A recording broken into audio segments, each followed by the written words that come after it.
What's up, y'all? It's Drewski, and I've teamed up with Mountain Dew to produce a hilarious new basketball podcast called The Dew Zone with Drewski. Learn the backstories of your favorite ballers and celebrities like Jamal Murray. Did you have like a favorite team? Was it the Raptors at the time or no? Was the Raptors even started around that time? Come on, bro. I ain't that old, fam.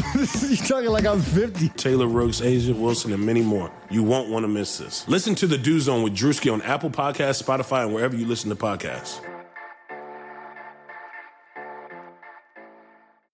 Abner Mares is a world champion boxer, Olympian, sports commentator, and most importantly, dad to two little girls.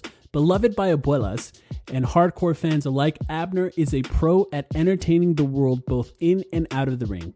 On Blue Wire's new podcast, On the Hook with Abner Mares, we'll hear from Abner, his family, fellow athletes, and other people who made him the boxer and the man that he is. They chat about topics like the state of boxing and Abner's journey from a kid on the streets to a boxing champ. Listen to On the Hook with Abner Mares wherever you get your podcasts. Episodes in English out on Tuesdays and episodes in Spanish out on Wednesdays. The Timeline is a Blue Wire podcast.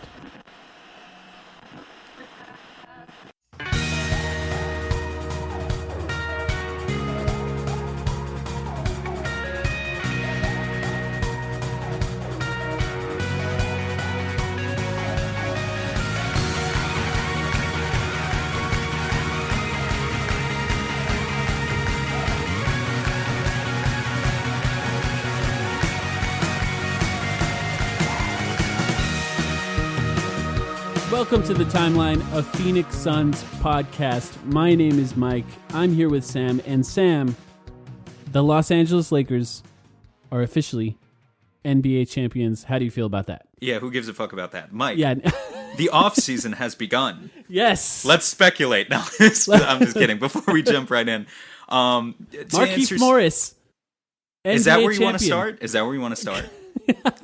Is that really where you want to start? I was going to have a respectful conversation about the Lakers for a minute before we move on to Suns talk, and you want to sour it with the mention of Markieff Morris's name.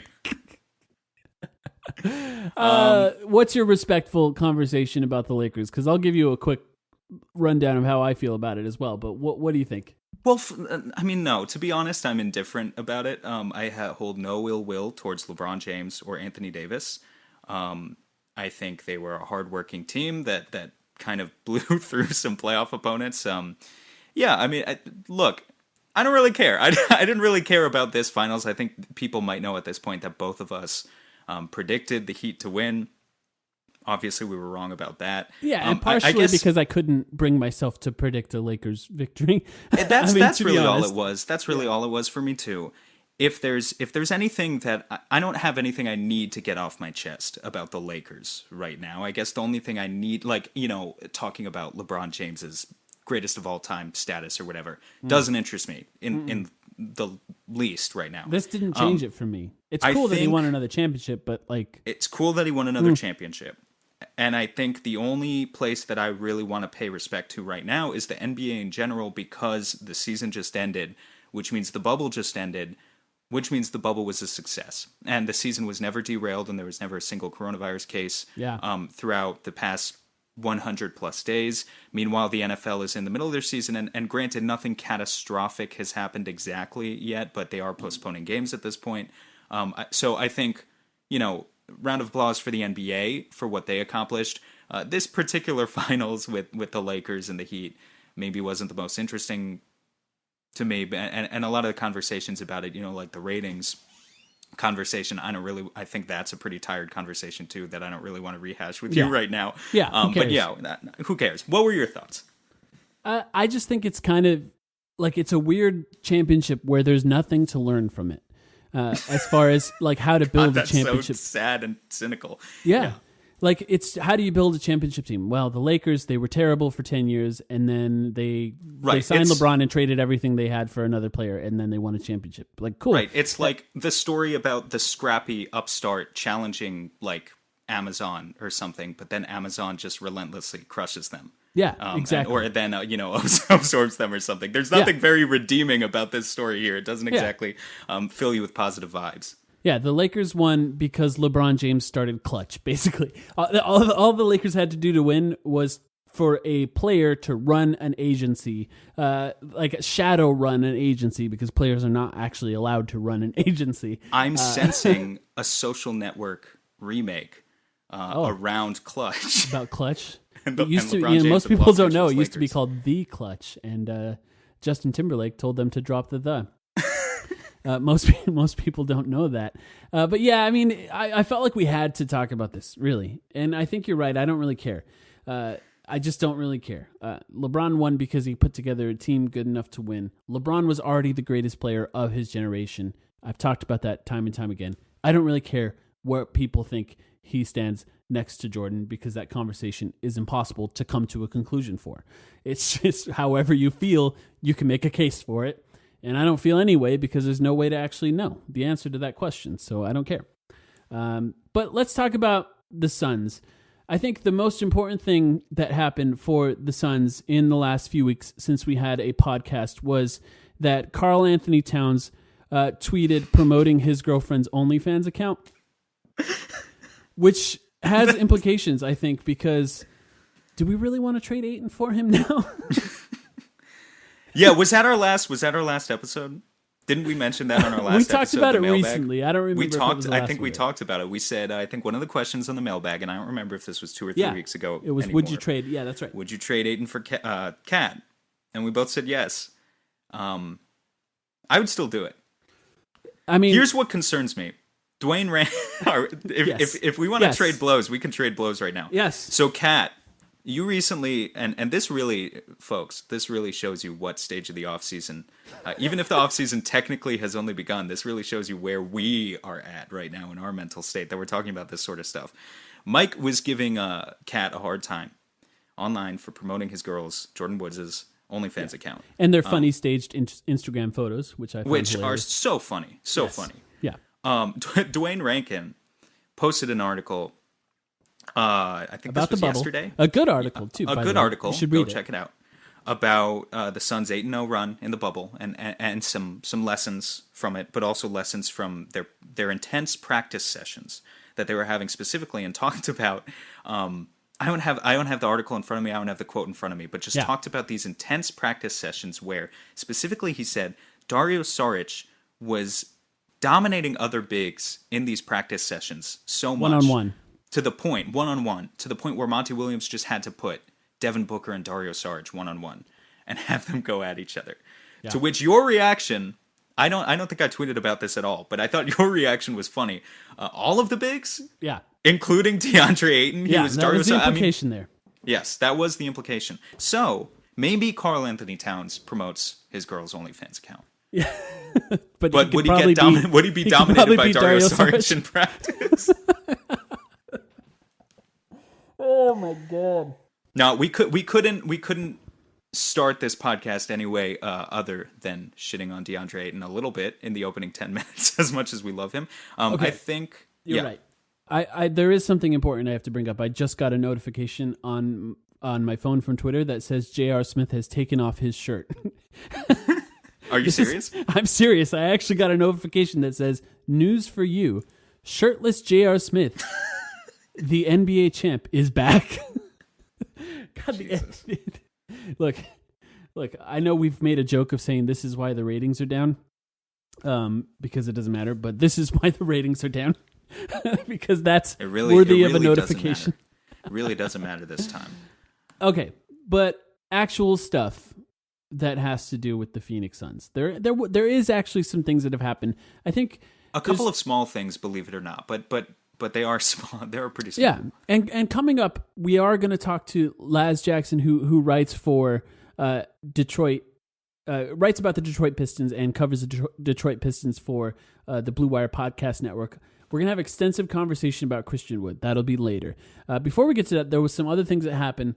One, the Suns were rumored to be interested in Jeremy Grant in the last few weeks. Is that right?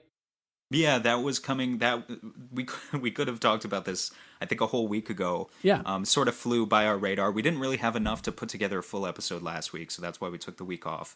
But yeah, that came in a report from a Denver Post writer. Do you have an instant reaction to that?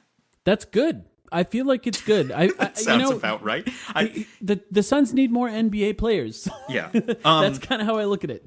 Yeah, I'll plug one more time our YouTube channel, which I think most of you know about by now, and we did a whole 12-minute breakdown on Jeremy Grant's strengths and weaknesses, and I think there will be room for us, just like we're covering Christian Wood in this episode, to talk more extensively about Grant if the Suns are continued to be linked to him in the future as we get closer to free agency. But all I'll say about this is the Suns are one of 6 teams with cap space to sign a player like Jeremy Grant. I don't necessarily buy that this particular report from this particular Denver Post writer is.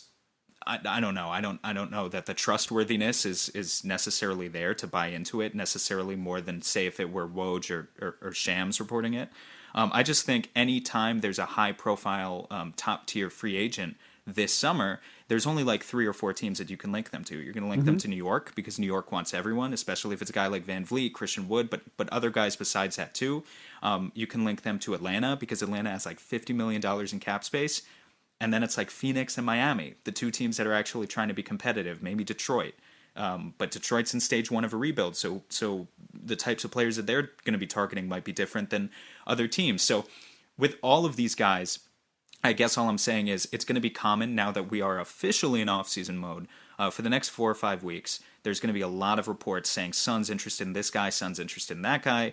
Maybe that's the same as it always is every year, but I just would say, sometimes reporters will just need to make up, certain reporters who are looking for clout in particular, if they just need to make up 3 or 4 teams to link to a certain player, or if an agent needs to make up 3 or 4 teams to link to generate interest, the Suns will be in that list more times than not. Right, and he's unrestricted, Jeremy Grant. He has a player option technically for 2020, 2021. He can, obviously, he's not going to take that player option, obviously, and I think he's going to sign for a lot. The one thing I will say is the Nuggets traded a first-round pick for him, and he was a very important part of that team who ended up being like one of the best teams in the bubble. So they're going to do everything in their power to retain him because they traded a first-round pick for him. So it's also important to note they have Paul Millsap and Mason Plumlee coming off the books as well. Right, and a low cap hold for him and the ability of signing him over the cap using bird rights. It's going to be tough for them. It's going to be really interesting for Denver moving forward because I don't think anyone expected them to go quite as far as they did. And now they're going to have to kind of scrape together some pieces, hope for some internal development out of Michael Porter Jr. if they want to keep, and more development out of Jamal Murray if they want to keep making strides. But they can't keep all 3 of those guys. And I think, judging from what I've read online, they're going to prioritize Grant over the other 2, which actually begs an interesting question about, hey, maybe if the Suns want to make the playoffs next year, do you have any interest in Paul Millsap, a 33, 34-year-old veteran who isn't what he once was in his heyday and maybe can't play 30, 35 minutes per game anymore, but could be interesting in a veteran sort of role? It's not something I've thought about extensively, but could be an interesting conversation at some point. We got to add him to the list of the players that have the highest Ariza likelihood. Yes, yeah. Because he is that. Jeremy Grant, I think it's an interesting thing where if he were to sign with the Suns, that would show you the power of someone like Monty Williams, where you can somehow lure a player of that caliber away from a team that's really good. So, if that happens, it's a really good sign for the future as far as signing free agents, because that means that players tend to believe in what's going on here. Whereas a player like Christian Wood, if you were to like taking Christian Wood away from Detroit is not as impressive as taking Jeremy Grant away from Denver. No, especially not when Denver just made the Western Conference Finals. Exactly. So, you look at these 2 guys and you're wondering, 2 guys that the Suns have been rumored to be, connected to. You got to wonder if one of them is more likely than the other. And of course, we're going to get into Christian Wood a little bit more later. I think it's interesting. I like Jeremy Grant a lot. And if it happens, cool. Another thing that happened that we have to talk about, Jalen LeCue signed with Clutch, which is kind of nuts. He's gone. He's got to be gone. And I want to recap. I don't think it's ever been fully clear to a lot of people that it's just impossible for a Clutch player to stay on the Phoenix Suns. And here's how it happened. With 2 years left on his deal, Eric Bledsoe and his agent were pushing, who was, Clutch. He's represented by Clutch, Rich Paul. were pushing for a extension on his contract. The Suns are under no obligation to extend a player like Eric Bledsoe when he's got 2 years left on his deal. But if the Suns are terrible and Eric Bledsoe's entering his prime, it makes sense for Eric Bledsoe to say, hey, either extend me or send me to a different team because I'm about to enter my prime. I want some sort of idea that this is going to be something that lasts. Well, the coach of the Phoenix Suns at the time was Earl Watson, also represented by Rich Paul. Robert Sarver hated that they were pushing for an extension so much that he asked Earl Watson to fire his agent, Rich Paul, because of the fight that was going on between Robert Sarver and Rich Paul. And he gave Earl Watson 10 days to do it at the beginning of that fateful season where the Suns lost by 1,000 points in their first 3 games. Earl Watson did not fire Rich Paul and then was fired by Robert Sarver, and that led to Eric Bledsoe tweeting, "I don't want to be here." That does not sound like a relationship that is salvageable. It was enough for basically Robert Sarver to ruin the chemistry of the team because the entire locker room knew what was happening with Earl Watson, their coach. Essentially tell the players that they're not allowed to hire Rich Paul as their agent and fire the coach over it. So I think it's not salvageable. Like, yeah. Jalen LeCue is gone now. He's going to be traded. And not only that, but like Jalen LeCue by himself probably doesn't, we've talked about it before, he doesn't have a very high potential of hitting, you know? Like if he does hit, he's got an amazing ceiling, he's an uber athletic guard and whatnot, but his actual probability of hitting as an undrafted NBA player and becoming a good player, it's not a super amazing investment on Klutch's part, but it almost makes you think that Klutch saw Robert Sarver in another cheap move sell off the Suns G League team and purposely come over to Jalen LeCue and be like, hey, you hate that guy? Fuck that guy. We hate that guy too. and like collude and join up. And I don't actually know how it happened, so I'm not gonna speculate on how specifically that partnership was made, but it is interesting.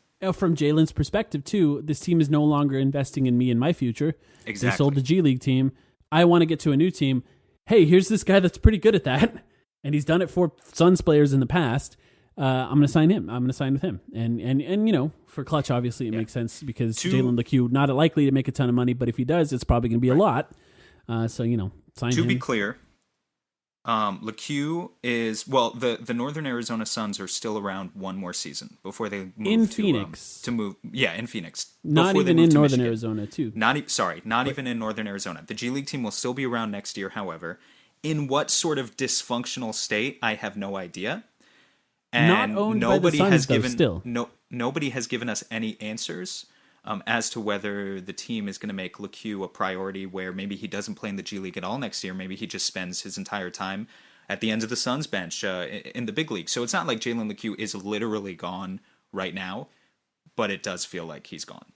Yeah, and look, it's a move on the fringes that likely doesn't matter. It's the exact type of move that you hate to see happen, though, because it's so cheap, and he was signed for long enough that you had the ability of seeing if he's going to turn into something at some point with 2 years team option in the last 2 years of his deal. A very smart move by James Jones that is completely undone by Robert Sarver's cheapness.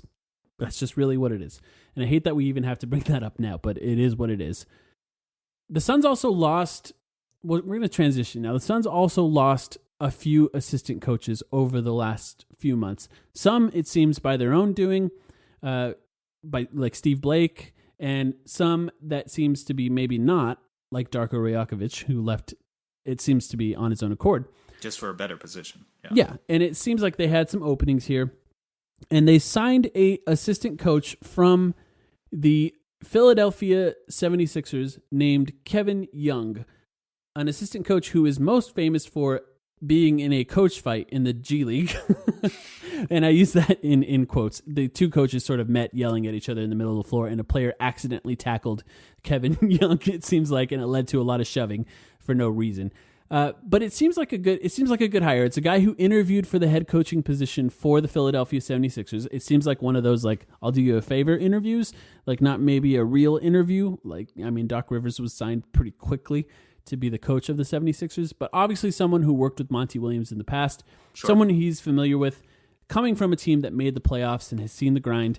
And, it doesn't seem like a bad coaching hire in any way. Obviously, basically impossible to analyze assistant coaching hires. But it seems like a pretty good fill-in for who the Suns lost. What do you think about it, Sam? Yeah, I won't profess to have had any prior knowledge about Kevin Young. When I saw the news, I did the same thing as all other Suns fans who paid attention, at least, which is to Google who the fuck is Kevin Young. I'm sorry. Did I say Kevin Jones? No, you got it right. Oh! I was thinking of the CEO of Blue Wire for a second. Jesus. Well, Kevin Young. I think it's a good sign. Anytime, even if the Sixers were only doing their due diligence, anytime you have a coach who is not from a prior professional playing background, in a position where he can interview for head coaching positions in his 30s, you know? I mean, you look at a guy like Igor Kokoshkov, took forever, really put in his time around the league before he was able to finally get a job with the Phoenix Suns. He was 46 when he was hired to be a first-time head coach at the NBA level. And so for Kevin Young to be, 38 and getting an interview from the Sixers is, without having been a former player, that's pretty cool. That being said, I don't know a whole lot about him. I went to YouTube and searched to see if I could find out anything about his coaching style. I only found one story when he was being interviewed by the Sixers about a time that Jesus, why he went on a road trip? Was that the not, one? No, what did you hear about the time he was on a road trip? So the 76ers produced this like stories from the coach series. Oh, yes, that's what it was. No, it was a different time that he was on a road trip. What was your road trip? I don't know. He was on a bus and they couldn't fly somewhere, so he had to rent a car and drive somewhere. It was really boring. That's really boring. And it had like 270 views, which is from like a team YouTube channel, which I thought was hilarious. I found something from the same team YouTube channel with probably 170 views of a story where he was in his first season coaching with the Sixers under Brett Brown, and one of the other assistants comes up to him like 15 minutes before tip-off, and it's like, man, Brett's really embarrassed about this, but he forgot his suit. You need to give him his suit so that he can go on the game. Go onto the court for the game. That's a little better of a story. Yeah, it was a little better of a story, and it turned out to be a prank, and it was just Brett Brown trying to like see if he would literally, take the shirt off his back for, his superior coach, and then they surprised him with a trunk full of brand new luxury suits or whatever after the game, or something like that. Just something to test his character. Didn't find anything at all about sort of what his principles are as a coach, so I assume we'll find that in time. The one thing we can point at is it was somebody who was previously connected to Monty Williams instead of Jeff Bauer. Yes. So that's kind of nice. It seems like Monty hired him. And so the only thing, what we're going to spend the rest of the episode doing now is shamelessly speculating because, yes, he has the connection to Monty Williams. The offseason has started. The offseason has started. It's what it's for. He has the connection to Monty Williams, and the other connection that the first person I saw point this out on Twitter was our friend Brandon, Zona Sports, so credit to him on this one. Many other people have brought it up too, though, that he was in the G League with Christian Wood. Christian Wood has had a very interesting career where he was in the G League, and then he played for Philly and Milwaukee and New Orleans and a whole bunch of teams that he flamed out of before he ultimately had a successful season this year with the Pistons. But 4 or 5 years ago, he was with Kevin Young in the G League, which I think is pretty interesting. And Young specifically, it seems, is one of the guys who is credited with a little bit, at least, of Christian Wood's development. So does that mean anything going forward as Christian Wood is now a free agent this summer? Is that a reason the Suns signed him? Probably not. I think the Suns probably signed him because of his relationship with Monty Williams from Philly. Does it mean something going into the summer? That's what we can talk about. Yeah, I think it means enough that they're going to know each other and probably have some sort of positive recollection of each other, which I think matters going into free agent meetings. But yeah, we'll switch over to that now. After the break here, we're going to be with Laz, who writes about the Detroit Pistons and has a lot of interesting perspectives on Christian Wood, and we even cover a little bit about Luke Kennard. So stick around. We'll be back with that interview. Even though sports had a break, your business didn't. You have to keep moving, and that makes hiring more important than ever. Indeed is here to help. Indeed.com is the #1 job site in the world because Indeed gets you the best people fast. Unlike other sites, Indeed gives you full control and payment flexibility over your hiring.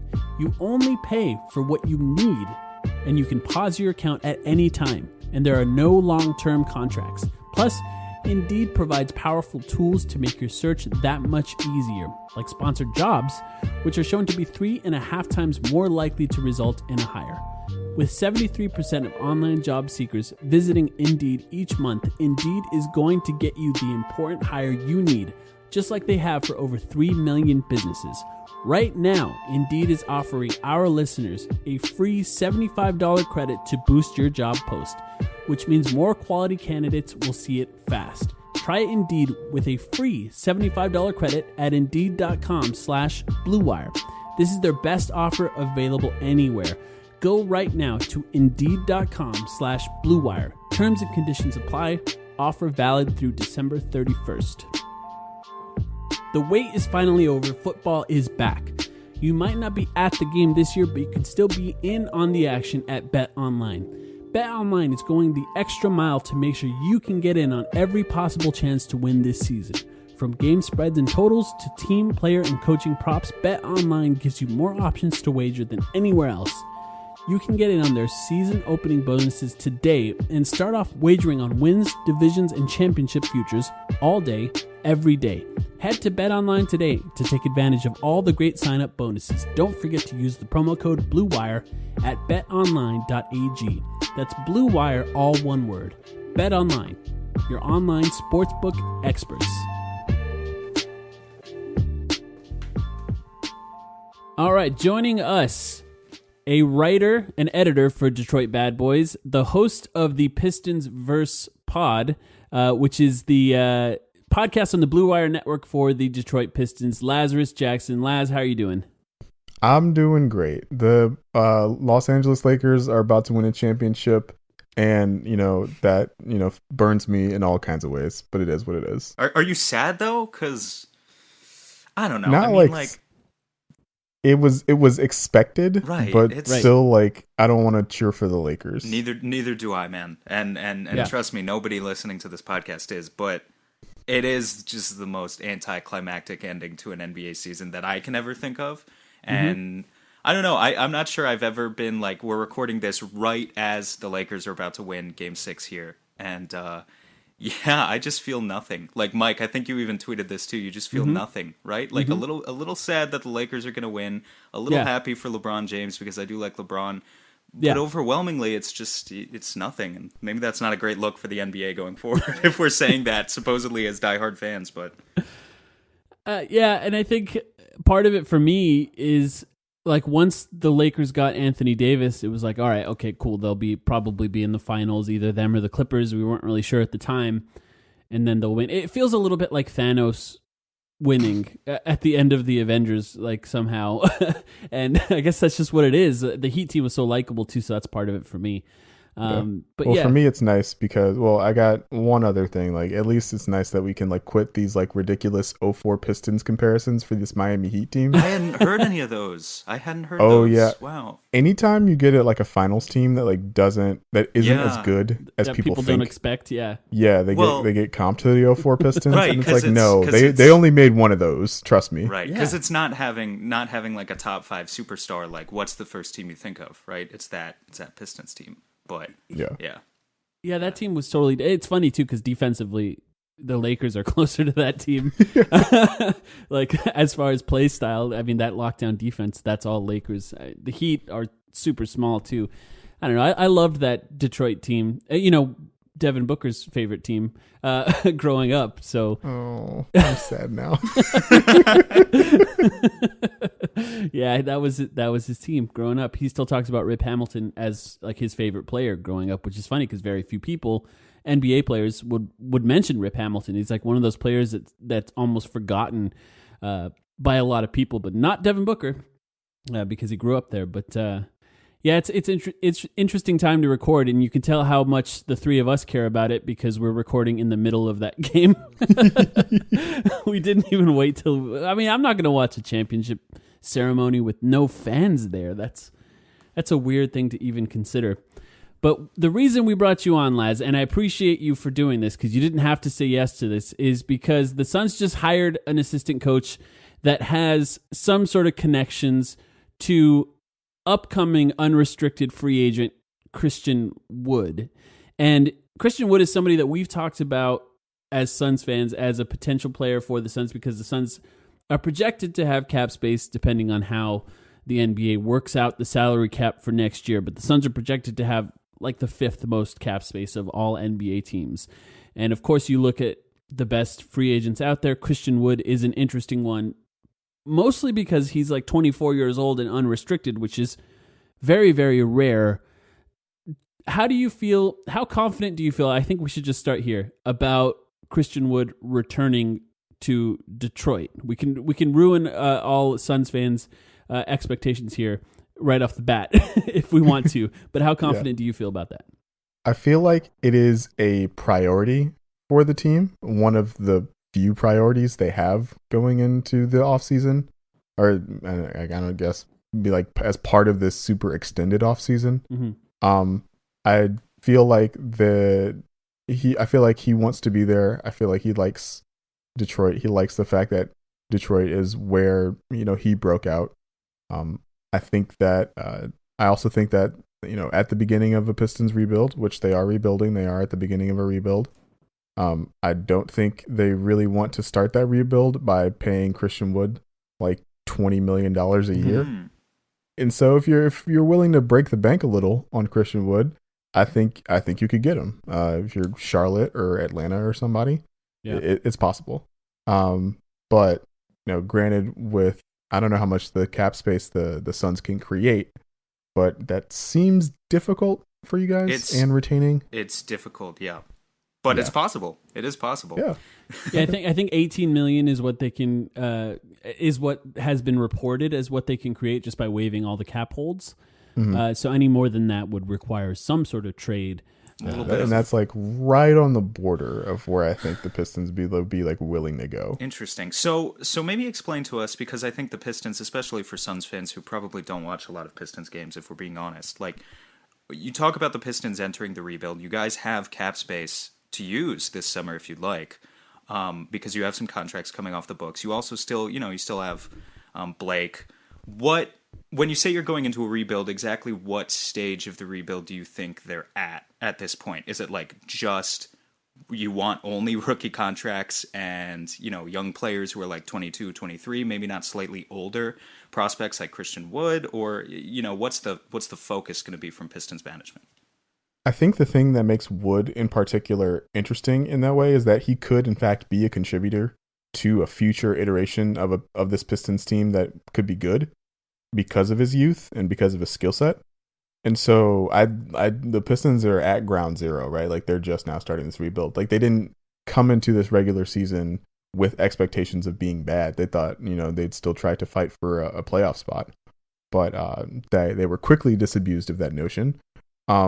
But yeah, like, I think the team would prefer mostly rookie contracts. I think the coaching staff would obviously love as many veterans that are going to help them win games. And I think the front office is not really going to look into that. But again, that's what makes Wood interesting, is that he's a young enough guy to where he's not really like a veteran that's going to only take you to mediocrity. You're just saying rebuild, but Yes. Blake Griffin is still signed for a few more years. And And 2 years. It's not 2 more years. not ideal. yeah, 2 more years. and making a ridiculous amount of money. Pistons actually do still have pretty good cap space going Fortunately, forward. he's the only one on the roster making any money. Right Yeah, now. exactly. So, I mean, you do have the ability of signing free agents, retaining Christian Wood if you'd want to. The team does. But they play the same position. I mean, don't you look at it and say are you just assuming right now that Blake Griffin is going to be traded? And if he is, who would want him at this point? And what can you get for him? Or I think you wouldn't trade Blake immediately just because no one's going to take Blake right, sight unseen. build his value somehow. Yeah, I think he starts the season in Detroit healthy after it's going to be at this point. I think he had the surgery in late December, early January. So it'll literally be like a year plus since he played an NBA game. And so, the last time he took that long of a time to rest, you come back and he had an all NBA season, right? Like I still fully believe Blake can be a high level contributor to a team. Right. But I do think that the Pistons don't want to overexert Blake. And so I'm not worried about Oh my God, Dwight Howard just made a like 29-foot three. Sorry. No. It's a 13. Oh, We live in a simulation. I just said it's a 13-point game. There's 15 seconds left in the quarter. Yeah, it's over. We Sorry. live in a simulation. It's official.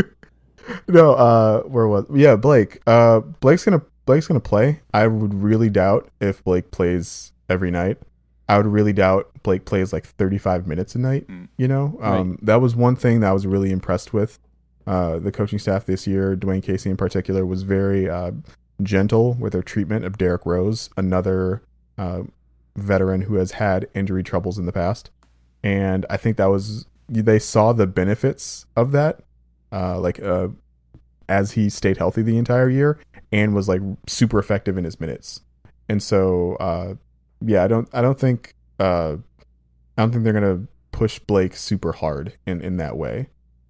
And you know, keeping Blake healthy would make him more valuable to another team. I think it's entirely possible you can trade Blake for like a season and a half of Blake way easier than you can trade Blake for 2 years of Blake. Right. And so I think you get around next year's trade deadline, whenever that is, somebody feels like they're a Blake away from contention, especially given, you know, the fact that the Miami Heat just won the Eastern Conference. Like, somebody will feel like they're very close to a championship, and you trade Blake then. Okay, but so to be clear, you're very confident that Detroit, I mean, not very confident that they want to re-sign Christian Wood if it's for $20 million, but if it's for $15 million a year, you can go in next year, you can have Blake, you can have Christian Wood, you can still develop Sekou also, and none of that's an issue with the depth chart. Like, that logically all works. Yeah, I don't think so. I think they're very excited about Sekou, but like, Sekou wasn't playing like 30 minutes a night, Right. like even when the season was in peril, or was already kind of over. Right. And so I think they're willing to be patient with Sekou, and they're even maybe willing to play him at the 3 in a Blake Wood Sekou like lineup, right? Like in a jumbo lineup like that. They're confident in his ball skills, and so you could see lineups like that. I don't think they'd be your core lineup, but you could see some stuff like that.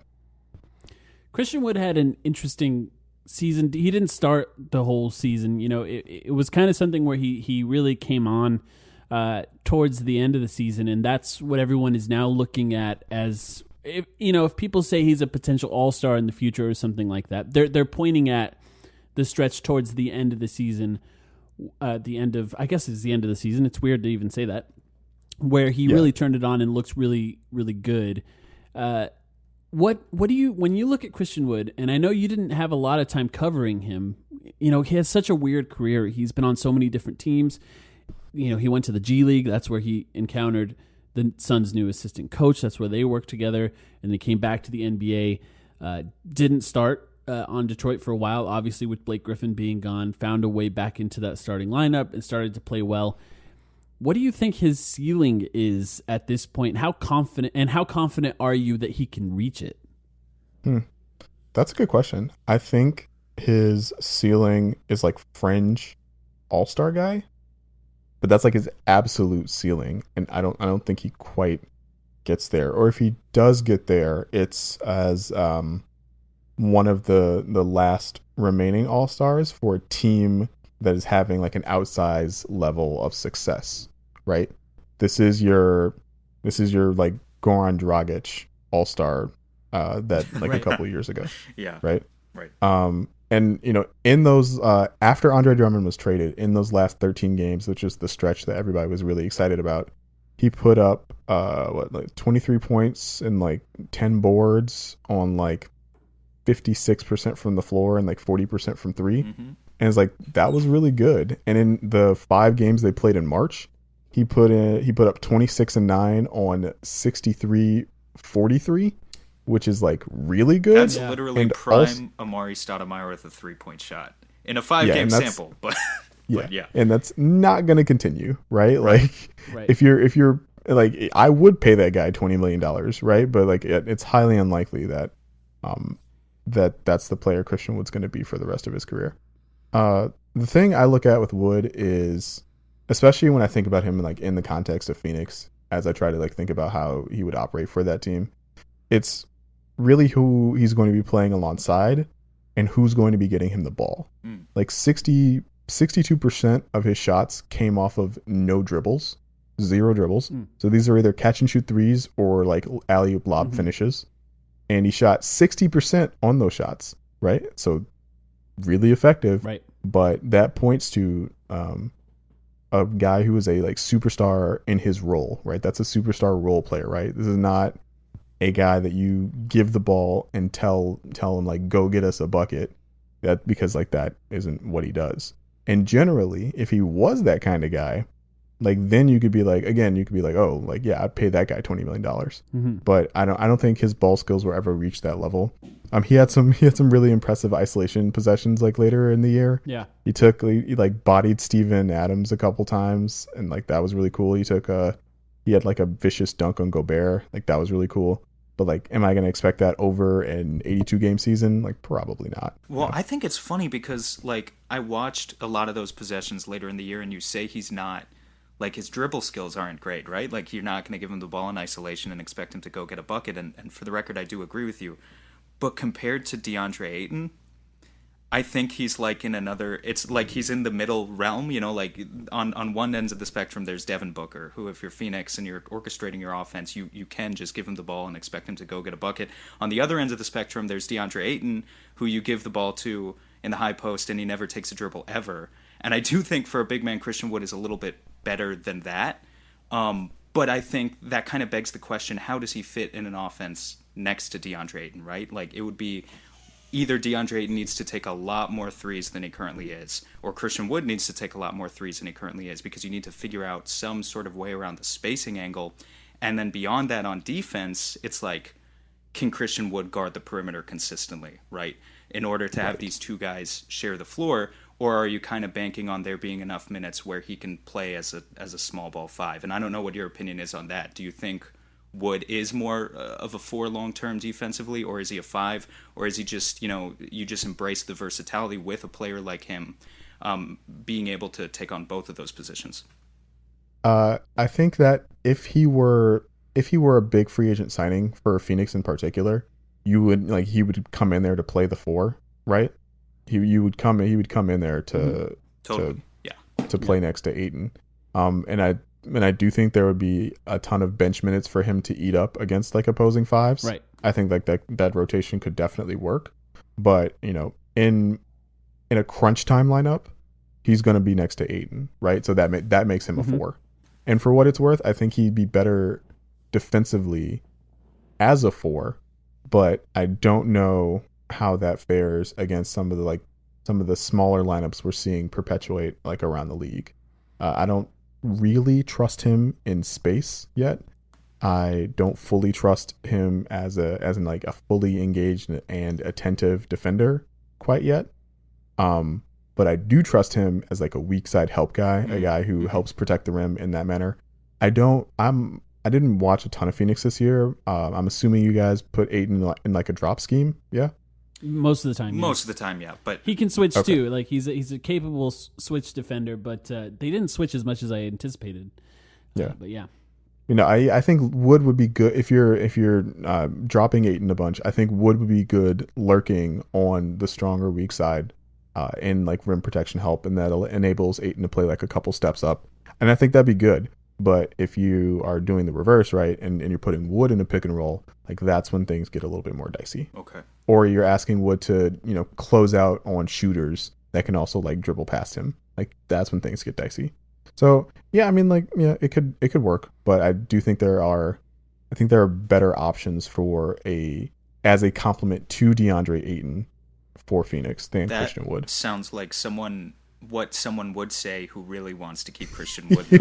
Because the funny thing to me also is like you guys are one of the and us. There are like 5 teams with cap space this year, right? So we talk a lot about how much the free agent class sucks.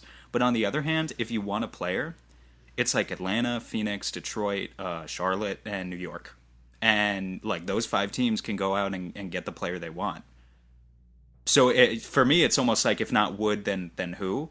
And I, and I'll turn that back around on you. I don't know if you feel the same way. Like, Detroit, I think, has even more money than we do. So, like, for you guys, it could be like, is your ideal offseason I don't know, what is it? Is it re-signing Wood for a reasonable like $15 million a year, and then go out and get who else to plug into your guard rotation? Yeah, that's basically it. Resign Wood at a reasonable number. If maybe figure out a Luke Kennard extension thing. If not, you take that into restricted free agency next year. You draft somebody, whatever position you don't fill in the draft. Is like if you draft a point guard, you sign a wing. If you draft a wing, you sign a point guard. You fill the holes that way. And then find some like complimentary big men just lying around. Bigs are not super valuable, especially for a team that's going to be as bad as the Pistons are going to be. Well, which is part of the reason why a guy like Christian Wood has so much value, right? Dwight Howard is a free agent this year if you're looking for a big, and I hear he's got spacing potential now too. He just hit a 29-foot three. Yeah, he's a champion. Does he want to play? And he brings a championship pedigree. Yeah, does he want to play for a 25-win team? Like, Definitely not. Like, that's the question. It's weird to even consider him. Like, he will be on an NBA team next year. That's almost weird. That is weird. Just by itself. Probably the Lakers, I imagine. Again, why not try to run it back for them? On June 3rd, Christian Wood tweeted, "I want to win." I believe you've said the word rebuild probably 5 or 6 times. Mm-hmm. How did that tweet make you feel? Fine. I don't know. He's tweeted the other, like, that's a core thing that he tweets about, and he tweets about basically how hard he worked to get to where he is. Fair. And how appreciative he is. September 1st, Christian Wood tweeted, quote, "I'll be even better next season." Yeah, maybe he thinks. How does that make you feel? Yeah. I feel like you would get some sentiment like that from every single NBA player at this stage of the offseason. Right. And so, like, I take that at face value. Absolutely. I hope the Pistons re-sign him and he is better than what he was last year. That would be great. That'd be a great outcome. This is a weird part of this offseason conversation that I guess we're going to have to get more used to talking about. But, in February, March-ish, the entire NBA shut down. Players started testing positive for COVID. Christian Wood being one of the first players that tested positive for COVID. It's a weird thing where there's this complicated, for us, I'm going to talk about, for people who like to talk about the game, people who like to analyze the game, we as a society don't fully understand the long-term effects of COVID, and for athletes to get it, it's something that affects your lungs, is kind of a terrifying thing. What was that like when that happened for you guys? And does that even factor in? And I know this is a weird place to put you in to answer this question, but does that even factor into how you think about his future? Not really. There have been other NBA players that have tested positive for COVID and turned out just fine. I believe, if I remember correctly, Bam Adebayo tested positive for COVID before the bubble and was, the best player in the Eastern Conference Finals. So I'm not worried long term. But you do bring back some interesting memories, right? Because if you recall, like, the first guy we knew had COVID was Rudy Gobert. Mm-hmm. And the Pistons did play Utah, I think 3 or 4 days. So who was patient zero then? Was it Christian Wood or was it Rudy Gobert?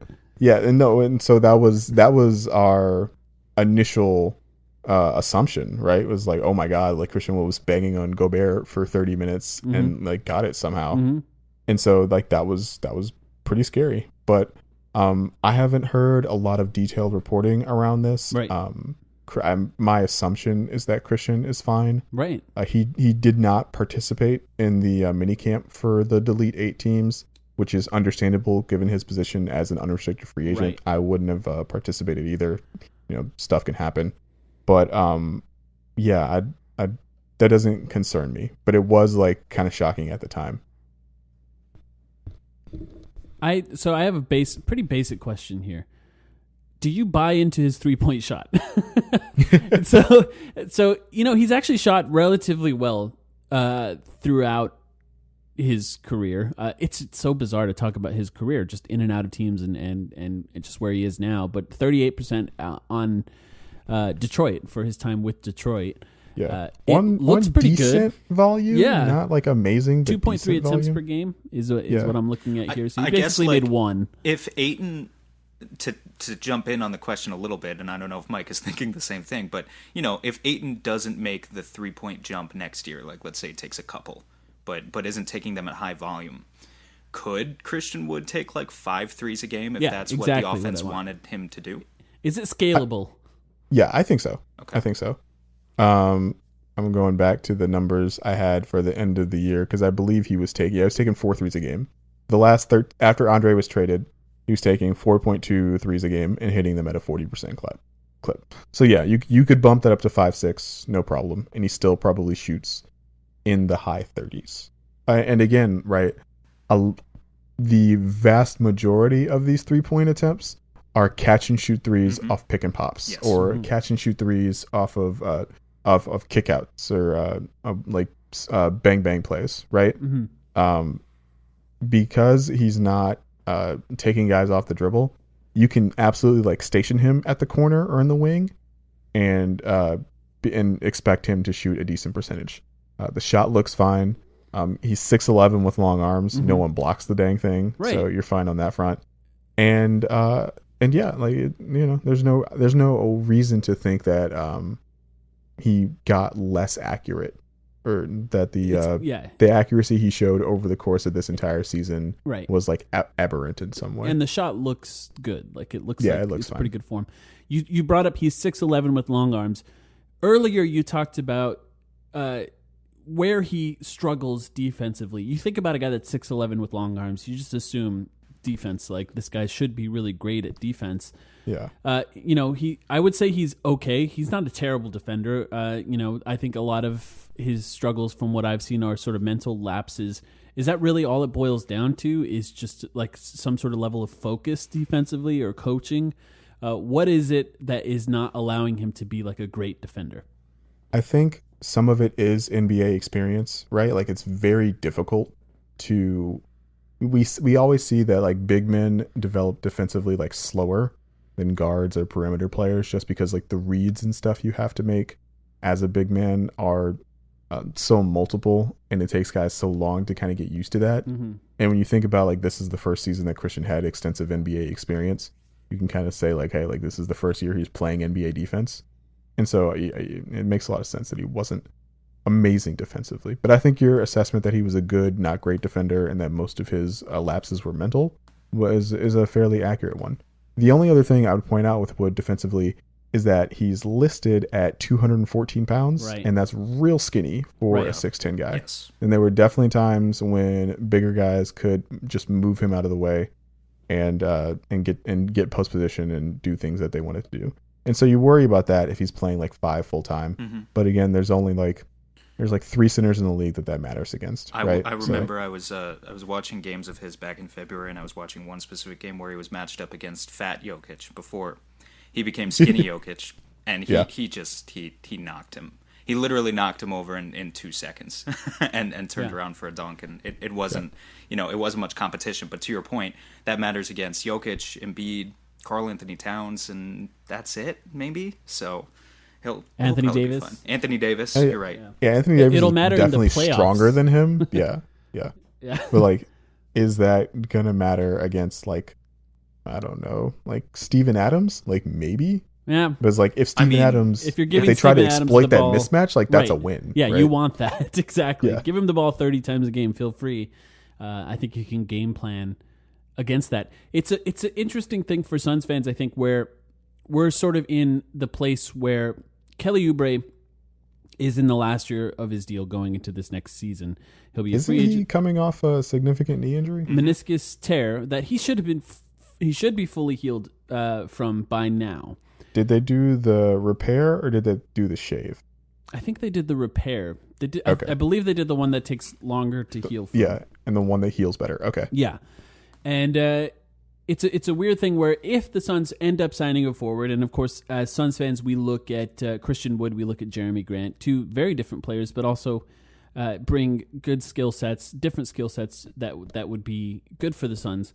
But in basically both of those scenarios, you have to likely factor in some sort of trade for Kelly Oubre at that point because, for Suns fans, the future of the small forward position is Mikal Bridges. Mikal Bridges is just that guy. We all view him as the future of that position. Now, if the Suns were to... I know you don't watch a lot of the Suns, and I wouldn't blame you. But if the Suns were to get rid of Kelly Oubre in favor of Christian Wood, would you consider that an upgrade, a lateral move, or a downgrade for the Suns, just from what you know of Kelly Oubre and how he's played for the Suns so far? That's a weird question. My initial thought is to think of it as a side grade, not necessarily a downgrade. Right. Those guys do very different things. And I think there's like Oubre was such an emotional leader for that Suns team from everything that I saw and read about that it'd be weird for the team to like let that guy go. I was thinking, not necessarily that, Oubre would come off the bench or anything, but, We'd love that, but. given where like Devin Booker is in his like ball handling acumen, I was thinking you'd do like a Booker, Bridges, Oubre, Wood, oh my God, Ayton lineup. Well, that would be fucking great. Yes. I love to picture that. And because the thing is, Ricky Rubio is, we love Ricky Rubio. He was a lot better, I think, than a lot of Suns fans even expected. But entering his age 30 season, he was already a guy in Utah who would play like 26 minutes a game, even though he was starting. And so, yeah, I think it'd be a great idea as he continues to get older, to have more lineups that prominently feature Devin Booker as the point guard. But I also think it's pretty clear at this point in his career that Devin Booker doesn't want to play that role full time. So it's kind of a thing that you have to balance. Gotcha. I was also thinking the Bridges Oubre wing defender combo would be an excellent way to kind of hide Booker on the perimeter. Yep. We're always looking for ways to do that. I have one more question for you, Liz, and it's not about Christian Wood, but I just want to check in. We had you on. I actually wasn't on that episode. It was just you and Mike, but it was back before the trade deadline. How are you feeling about Luke Kennard these days? What do you think Luke Kennard's trade value is? I know you started the very beginning of this segment by talking about you want to get an extension done. But could he still potentially be on the trade block? And I'm just putting out feelers there because I know the Suns are always looking for a third guard as well. You want to give us the number 10 pick? Is that all it would take? I mean, like, you got to make the salaries work, but I don't think it would take much more than that. What was the reported deal at the deadline? It was like Javon Carter, Eli Kobo, and the protections. How much was where the something thing fell and I like think it that. was top 10 protect. It was the rumors were that it would have been top 10 Top 10. protected, which would have been a second round pick for you guys if it all played out the way it did. How about this? Frank Kaminsky in the 10th pick for Luke Kennard. Would you take that? It's 1 year, $5 million for Frank, for the record. Can I get Javon Carter? We'd have to re-sign him first. He's a free agent, yeah. Is he an RFA or a UFA? I think he's an RFA, actually. Yeah. Okay. I mean, yeah, we can sign and trade him. Interesting. But yeah, I definitely think that Luke is a very interesting swing piece for the Pistons, right? There's the previous front office, tried to trade him at the deadline, like we talked about on a podcast, what feels like 5 years ago. The current front office just now got to evaluate him in the context of how he looks in a team setting with the mini camp that happened like earlier last week. And so you wonder kind of what their evaluation of him was and whether or not that impacts their draft plans. Personally, I like Luke a lot. I think Luke will be a really effective NBA player for a very long time. I don't know if Luke Kennard is ever going to be good enough defensively to be a guy you like really invest in at a team level. Right. And so like that's why I'd be eager to get that number 10 pick and maybe take a guy like a Sadiq Bey or a Devin Vassell and start younger at that position and cheaper. Restart the clock. But barring that, I absolutely think that Luke is a really good player. And so I would understand, and I would be very like excited if the team chose to extend him, right? Right. But I also don't think that I don't get the sense that Luke's representation is like enamored with the situation in Detroit. Mm-hmm. And so I just, I keep my eye on that. That's But yeah, interesting. if you I got no like great love for Frank Kaminsky in my heart. Well, which is why I'm that's asking for Javon Carter. But yeah, Nobody I do does. think you can build a trade around Luke in that number 10 pick. Yeah, that's really interesting, and I think some Suns fans are still holding on to that a little bit, and I don't know that the Suns are, because they were trying to protect it up to that 10 range. So I'm not sure that how interested they would be. Well, let me ask you, like, how good does this team plan on being next year, right? Because if you make that pick, right, like you have another 19-year-old that you need to spend time developing, and that doesn't necessarily like lend itself to fighting for a playoff spot in the absolutely stacked Western Conference, Right. But trading that pick for a more veteran player, a player who's more ready to contribute, that does point to competing in the stacked Western Conference. Yeah, so where are you guys at? I'll put it this way, like from an organizational team building perspective, probably the best thing the Suns can do at the 10th pick is like, if by some miracle Killian Hayes fell there, but even if he doesn't, like say you get Kyra Lewis, like a young player to develop long term as your next starting point guard, or a Devin Vassell who you can plug in as your wing, a guy who you can grow long term. Because next year is Devin Booker's 6th year in the league, though, you really do need to make the playoffs. And so that does change things for Phoenix a little bit, because it doesn't matter. 8-0 in the bubble, too. Because expectations have shifted. There are just expectations. If it doesn't matter at this point if you take the 19-year-old rookie who, like, objectively sucks next year, even if it's the good long-term play, because it's not the good long-term play anymore if Devin Booker's asking out 6 months in. So there's a lot of interesting considerations that have to go into it, and that's where we come to these ideas of, well, maybe we trade down and take 2 more NBA ready prospects, or maybe we just trade the thing entirely. And if they were going to do that, I think Kennard would be still one of the best options out there. So I wanted to ask. No, for sure. Yeah, it's an interesting one. I mean, what the Suns did previously in the previous offseason was trade the pick for Dario Saric and to trade down. And something like that, I think, is something that makes a lot of sense, where you could get an NBA-ready player now and still have some sort of swing at a player. I'm not sure what kind of picks the Pistons own, but that probably wouldn't be the same, because Kennard's pretty valuable. It's interesting, too, for the Suns, because he would be the guard coming off the bench for the Suns, and the focus likely of the offense on the bench units. I'm not sure. You talked about his representation in their happiness with the Pistons. I'm not sure how happy he would be with that, because likely that would be long term. It's not like he's ever going to be starting in place of Devin Booker for the Suns. I think it's an easier sell to Luke and his representation to say, like, hey, we're going to trade you to Phoenix and you're going to get paid and you're going to play behind Devin Booker, than like, hey, we might pay you and you're going to play behind Bruce Brown, right? Like those are two very different things, right? I don't hate Bruce Brown. No, Bruce Brown's good. I love Bruce Brown. Yeah. Bruce Brown's great. You guys got something in Bruce Brown. But if I was Luke Kennard and I was trying to make $18 million a year, I can't do that coming off the bench behind Bruce Brown. Very true. Very true. Well, Laz, thank you so much for joining us. Once again, Laz writes for Detroit Bad Boys, host of the Pistons vs. Everybody podcast on the Blue Wire Podcast Network. Do you have... Oh, and follow it, by the way, Laz Chance on Twitter. Great Twitter handle. Do you have anything that you would like to plug, Laz? You guys did a great job of plugging everything else. I would plug the timeline video on Jeremy Grant. Much better fit than Christian Wood. Good amount of people have already seen that one. Thank you, Laz, for the support. Yeah, thanks, Laz. Good stuff. Now Sloan goes inside, can't get the off-balance layup. Now the coaches go at one another, and this is going to be interesting.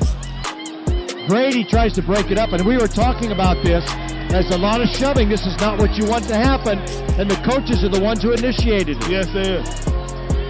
There was some bad juju with the coaches. Where's security when you need them? They're coming. Boy, the coaches carried that anger from the floor to the middle of the arena, and now the players with much cooler heads and trying to calm it down. So we will take a timeout. Our halftime show is upcoming. We'll see you a little bit later on.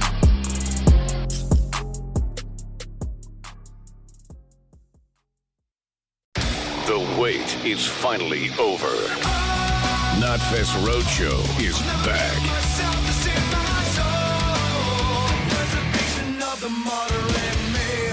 October 13th, Jiffy Lube Live.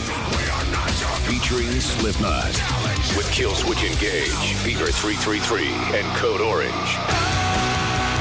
Tickets on sale now at LiveNation.com. Part of the Mattress Warehouse Concert Series.